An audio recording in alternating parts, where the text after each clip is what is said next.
Christmas பண்டிகையை முன்னிட்டு புதுச்சேரி முழுவதும் உள்ள தேவாலயங்களில் நள்ளிரவு நடைபெற்ற சிறப்பு திருப்பலியில் வெளிநாட்டினர், வெளிமாநில சுற்றுலா பயணிகள், பொதுமக்கள் உட்பட ஏராளமான கிறிஸ்தவர்கள் குடும்ப உறுப்பினர்களுடன் பங்கேற்று பிரார்த்தனை மேற்கொண்டனர். இயேசு கிறிஸ்துவின் பிறப்பை கொண்டாடிடும் வகையில் ஆண்டுதோறும் டிசம்பர் மாதம் 25ஆம் தேதி கிறிஸ்துமஸ் பண்டிகை கொண்டாடப்பட்டு வருகிறது. அந்த வகையில் சுற்றுலா நகரமான புதுவையில் இந்த ஆண்டு கிறிஸ்துமஸ் பண்டிகை வழக்கமான உற்சாகத்துடன் கொண்டாடப்பட்டது. புதுவையில் மிகவும் புகழ்பெற்ற தூய இருதய ஆண்டவர் பசிலிக்கா தேவாலயம், மிஷன் வீதியில் உள்ள ஜென்மராகினி தேவாலயம், தூய்மா வீதியில் உள்ள புனித மேரி தேவாலயம், அரியங்குப்பம் புனித ஆரோக்கிய அன்னை தேவாலயம், வில்லையனூர் லூர்து அன்னை ஆலயங்களில் கிறிஸ்துமஸ் பண்டிகையை ஒட்டி நள்ளிரவு நடைபெற்ற சிறப்பு திருப்பலியில் வெளிநாட்டவர், வெளிமாநில சுற்றுலா பயணிகள் மற்றும் புதுவையை சேர்ந்த ஏராளமான கிறிஸ்தவர்கள் குடும்பத்துடன் பங்கேற்று பிரார்த்தனையில் ஈடுபட்டனர். அப்போது ஒருவருக்கொருவர் கிறிஸ்துமஸ் வாழ்த்துக்களை பரிமாறிக்கொண்டனர். மேலும் சுற்றுலா பயணிகள் வண்ண மின் விளக்குகளால் அலங்கரிக்கப்பட்டு மின்னொளியில் ஜொலிக்கும் தேவாலயங்கள் முன்பாக நின்று செல்ஃபி எடுத்து மகிழ்ந்தனர். கிறிஸ்துமஸ் பண்டிகை கொண்டாட்டத்தை முன்னிட்டு நகரின் பல்வேறு பகுதிகளில் பலத்த போலீஸ் பாதுகாப்பு போடப்பட்டிருந்தது குறிப்பிட்ட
பண்டிகை மின்னொளியில் ஜொலிக்கும் புதுச்சேரி தேவாலயங்கள், மோப்பனாய் உதவியுடன் தேவாலயங்களில் போலீசார் சோதனை.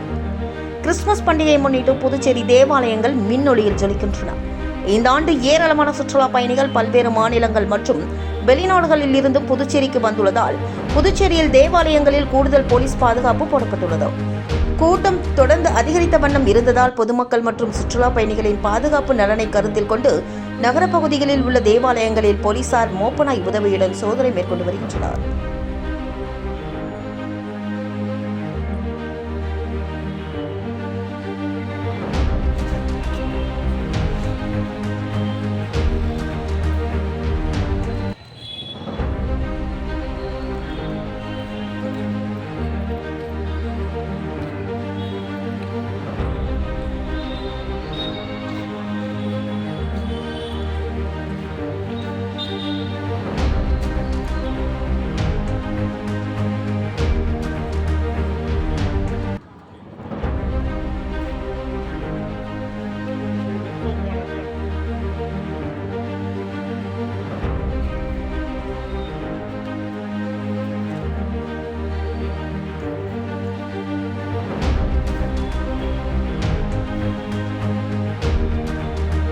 புதுச்சேரியில் 10க்கும் மேற்பட்ட பனை மரங்கள் திடீரென தீப்பிடித்தெரிந்த நிலையில் தீயணைப்புத் துறையினர் தீயை போராடி கட்டுக்குள் கொண்டு வந்தனர். புதுச்சேரி அடுத்த தவளக்குப்பம் அருகே உள்ள புதுக்குப்பம் கடற்கரை மீனவ கிராமத்தில் அதிக அளவில் பனை மரங்கள் உள்ளது. இந்நிலையில் இன்று மாலை பனைமரத்தோப்பில் 10க்கும் மேற்பட்ட பனை மரங்கள் திடீரென தீப்பற்றி கொழுந்துவிட்டு எரிந்தது. இதனை கண்ட அப்பகுதி மக்கள் தீயணைப்பு துறையினருக்கு உடனடியாக தகவல் தெரிவித்ததை அடுத்து சம்பவ இடத்திற்கு விரைந்து வந்த தீயணைப்பு வீரர்கள் தீயை கட்டுக்குள் கொண்டு வந்தனர். மேலும் பனை மரங்கள் தீப்பிடித்து எரிந்த சம்பவம் தொடர்பாக தவளக்குப்பம் போலீசார் விசாரணை மேற்கொண்டு வருகின்றனர்.